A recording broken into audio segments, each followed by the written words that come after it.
ऐसे बयान लोकसभा में गृह मंत्री की तरफ से दिया गया। देश के गृह मंत्री अमित शाह जी ने जिस प्रकार से राज्यसभा का जो बड़ा लोकतंत्र का स्थान है, उस सभा में जब सदन के पटल पर जो बातें सारी कांग्रेस ने जिस प्रकार से बाबा भीमराव अंबेडकर जी का समय समय पर, चाहे सेंट्रल हॉल में उनकी तस्वीर लगाने की बात रही हो, या उनका स्टैचू लगाने की बात रही हो, या बाबा भीमराव अंबेडकर जी को भारत रत्न की उपाधि देने की बात आई हो, या बाबा भीमराव अंबेडकर के जीवन से जुड़े हुए जो पंच तीर्थ लोकप्रिय प्रधानमंत्री नरेंद्र मोदी जी ने जो विकसित करने का काम किया है, उनकी बात आई हो, हर बार कांग्रेस ने सहयोग नहीं किया, उसको ठुकराने का काम किया।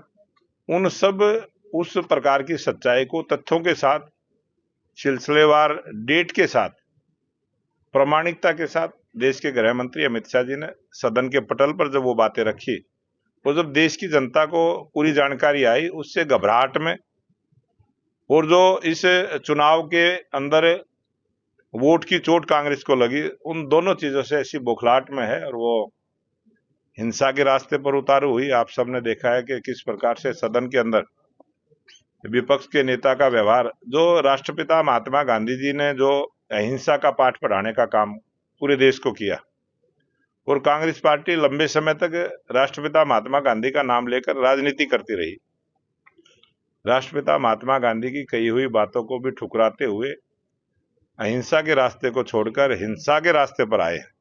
और ये हिंसा का तांडव पूरे देश ने देखा है, पूरी दुनिया ने देखा है। लोकतंत्र के मंदिर में जिस प्रकार से एक सांसदों को धक्का मारना और सांसद को चोट लगना, ये एक काला अध्याय कांग्रेस ने रचने का काम किया है। और जब समय आएगा, जब जब भी चुनाव होंगे, देश की जनता जागरूक है। हमारे देश की जनता, हमारे देश का वोटर बहुत जागरूक है।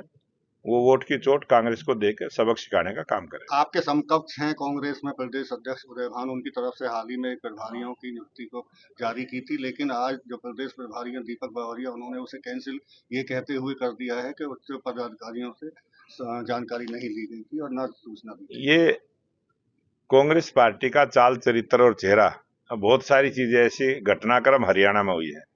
हरियाणा प्रदेश में जिस प्रकार से अशोक तंवर का अपमान करने का काम किया था, उनको अपनी टीम भी बनाने का मौका नहीं दिया, और उनका सिर फोड़कर पार्टी से निकालना, वो जो पूरा घटनाक्रम हुआ था। उसके बाद शैलजा के साथ जिस प्रकार की व्यवहार कांग्रेस के नेताओं के द्वारा हुआ, और अब उदय भान ने, प्रदेश के अध्यक्ष हैं, उन्होंने सूची जारी कर दी, और उनकी की हुई सूची को एक प्रभारी के उसको रिजेक्ट करना, उसको रद्द करना, ये कांग्रेस के नेता ही एक दूसरे का आपस में अपमान करने पर लगे हुए हैं। और ये कांग्रेस पार्टी जिस प्रकार से झूठ बोलने का काम करती है, फ्रेम करने का काम करती है, ये कांग्रेस का चाल चरित्र चेहरा सामने आया।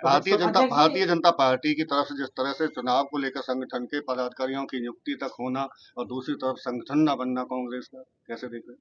ये भारतीय जनता पार्टी तो एक लोकतांत्रिक तरीके से चलने वाली पार्टी है, एक विचारधारा पर चलने वाली पार्टी है, और भारतीय जनता पार्टी का संगठन पर्व चला है, और 11 करोड़ सदस्य पूरे देश में बने। ये टारगेट हमारे राष्ट्रीय अध्यक्ष जगत प्रकाश नड्डा जी ने लिया था, और उस टारगेट को पूरा करते हुए भी 12 करोड़ से ज्यादा आज सदस्य भारतीय जनता पार्टी के बने। हरियाणा प्रदेश में भी क्योंकि चुनाव था, उस वजह से थोड़ी देरी में सदस्यता का अभियान चालू हुआ, और आज 40 लाख से ज्यादा भारतीय जनता पार्टी के सदस्य हरियाणा प्रदेश में बने हैं, और 25,000 से ज्यादा सक्रिय एक्टिव मेंबर हमारे भारतीय जनता पार्टी के बने हैं। और हमारी अभी 25 तारीख तक ये अभियान चलेगा। मुझे पूरा भरोसा है कि उस टारगेट को हम पूरा करेंगे। अध्यक्ष साहब, जिस तरीके से हम देख रहे हैं कि विधानसभा चुनाव के बाद कहीं ना कहीं जो कांग्रेस के जो लोग हैं उनमें आपस में जो है वो बातचीत चल रही है, और कमेटी बनाई गई, उस कमेटी में जो है वो हार का कारण जानने की कोशिश की। आज प्रेस वार्ता की है करण दलाल जी ने, और कहा है कि जो भाजपा है ईवीएम की नाजायज सरकार है। किस तरीके से देखते हैं? अब कांग्रेस के लोगों की भाषा, उसका जवाब तो कांग्रेस के लोग ही देंगे। जिस प्रकार से उनकी की हुई सूची का जवाब उनके प्रभारी ने दिया है, और कर्ण दलाल की भी बात का जवाब उदय भान जी देंगे, क्योंकि वही इस प्रकार के जवाब दे सकते हैं।